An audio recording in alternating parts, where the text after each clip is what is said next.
मनरेगा के काम की उजरत मांगने वाले माजूर शख्स को उसके सीने पर लात मारने वाले सरपंच को मुअत्तल कर दिया गया। ये दिल दहला देने वाला वाकया तेलंगाना के महबूब नगर के पोलोपोनी पाली ग्राम पंचायत के हुदूद में पेश आया। इत्तलात के मुताबिक इस माजूर शख्स की शिनाख्त कृष्णैया के तौर पर की गई, जो मनरेगा के तहत मजदूरी किया करता था। उसने अपने काम की उजरत सरपंच के श्रीनिवासलू से मांगी, जिस पर सरपंच बरहम हो गया।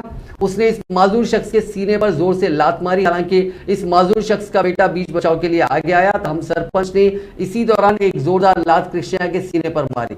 इस वाकये का वीडियो तेजी के साथ सोशल मीडिया के मुख्तलिफ प्लेटफॉर्म्स पर वायरल हो गया। इस वाकये पर फौरी रद्द-ए-अमल जाहिर करते हुए जिला कलेक्टर महबूब नगर एस वेंकटराव ने सरपंच को मुअत्तल कर दिया और इस वाकये की जांच के अहकाम दिए।